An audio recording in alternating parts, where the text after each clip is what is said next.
The Galactic Council chamber fell silent as Ambassador Anna Chen stepped through the crystalline archway. Her footsteps echoed across the polished obsidian floor, each click of her boots a countdown to something the galaxy wasn't prepared to witness. Behind her, Commander Kevin Reyes stood at attention, his military dress uniform a stark contrast to the flowing robes of the assembled alien dignitaries. "You come before us in chains of your own making, human," hissed the Zarathi representative, its four eyes gleaming with barely concealed contempt. "Your colony ships violated the forbidden sectors. Your people ignored 3 separate cease and desist orders. The Council demands immediate withdrawal and reparations." Anna's expression remained neutral, though her jaw tightened imperceptibly. Kevin noticed. He always noticed the small tells that preceded her most dangerous decisions. They had worked together for 6 years, ever since Earth's first contact with the Galactic Collective, and he had learned to read the storm brewing behind her diplomat's mask. "We warned you," Anna said softly, her voice carrying across the vast chamber despite its gentleness.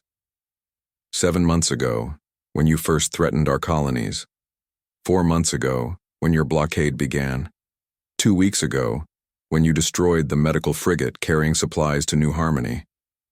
The Volrathi counselor, a massive being resembling an upright crustacean, clicked its mandibles in what passed for laughter among its kind. "Warned us? You, whose species has been spacefaring for barely 2 centuries? You presume to warn civilizations that have existed for millennia?" Kevin stepped forward, his hand resting on the data tablet at his side. "Ambassador Chen is being diplomatic. Allow me to be less so." "Commander," Anna said, not turning around. It was neither permission nor prohibition, merely acknowledgement. Kevin had learned to interpret that too. "Humanity has been holding back," Kevin continued, his voice steady and cold. "Not because we fear you, not because we're weak, but because we hoped, foolishly perhaps, that we could coexist peacefully with the galaxy's elder races." The Zarathi representative's laugh was a serpentine sound. "Holding back? Your entire fleet consists of what? 300 warships? We have thousands. Your weapons are primitive kinetic projectiles and basic energy weapons. We have reality warping technology, dimensional shields, and planet crackers." Anna finally turned to look at Kevin. In her eyes, he saw resignation mixed with something darker, the look of a woman who had fought to prevent the inevitable and lost. She gave him the slightest nod. Kevin activated his tablet. "You speak of our fleet. Let me clarify something fundamental that you've misunderstood about humanity."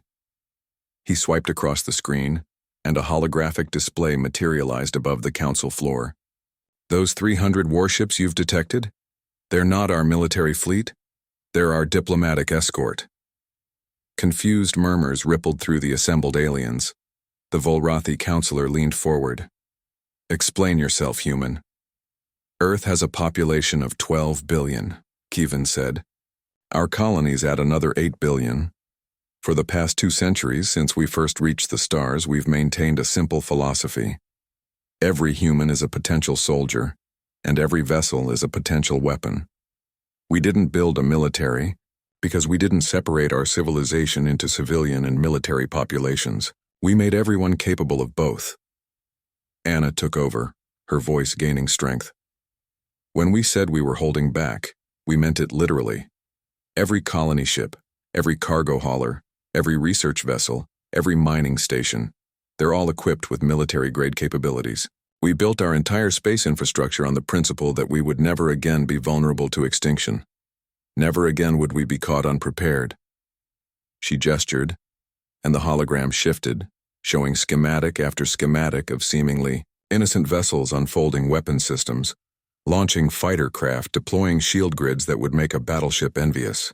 "But surely your industrial capacity cannot match ours," the Zarathi protested, though uncertainty now crept into its voice. "We have automated factories on 1,000 worlds. We have—" "You have specialized production," Kevin interrupted. "One world makes ships, another makes weapons, a third makes shields. Very efficient, very vulnerable. Humanity learned from Earth's history, Every human settlement is self-sufficient and fully militarized. Every asteroid mining operation can produce warships. Every agricultural colony can manufacture weapons. Every research station can develop countermeasures to your technology. Anna's tablet chimed. She glanced at it, and for the first time, a slight smile crossed her face. And speaking of countermeasures, Commander, please inform the Council of the current tactical situation. Kivan's expression remained professional, but his eyes gleamed. 6 hours ago, the Galactic Council authorized military action against human colonies. Your fleet of 40,000 warships began moving toward Earth and our primary settlements. In response, we activated Protocol Omega. The hologram changed again, now showing real-time stellar maps. The Council members leaned forward, their earlier arrogance evaporating as they processed what they were seeing. That's impossible, whispered the Volrathi counselor. Those readings. There are over 200,000 vessels surrounding our fleet. Where did they come from? They were always there, Anna replied. Disguised as civilian craft, moving through normal trade routes, positioned near your worlds and military installations over the past 6 years. Every merchant vessel that docked at your stations, every research team that visited your universities, every cultural exchange program we proposed. We weren't just learning about you. We were preparing. Kivan continued the briefing. Our scientists have been studying your technology, finding its weaknesses, developing counters. Your dimensional shields? We found the frequency variants. Your reality warping weapons? We discovered they're vulnerable to quantum-locked fields. Your planet crackers? Impressive, but they require 17 minutes to charge and broadcast a clear electromagnetic signature that we can detect from 3 light-years away. The chamber erupted in chaos. Accusations flew. Threats were made. But Anna simply stood there waiting for the noise to subside. When it finally did, she spoke again. We didn't want this. We came to the stars seeking friends, knowledge, and peaceful coexistence. We followed your laws, respected your territories, and bent to your demands even when they were unjust. But you mistook our patience for weakness. You interpreted our restraint as inability. She walked toward the center of the chamber, her footsteps echoing once more. Humanity learned a terrible lesson in its history. Appeasement of tyrants only encourages tyranny. We will not make that mistake again. Kivan pulled up a final display. Your fleets are surrounded. Your homeworlds have human vessels in orbit, cloaked and waiting. Your military installations are targeted. We don't want to use this capability. But make no mistake, we will if we must. Anna's voice dropped to barely above a whisper, yet every being in the chamber heard her clearly. This is Earth's reckoning, not revenge. Reckoning, a settling of accounts. You have one choice to make: peace with humanity as equals, or war with humanity as adversaries.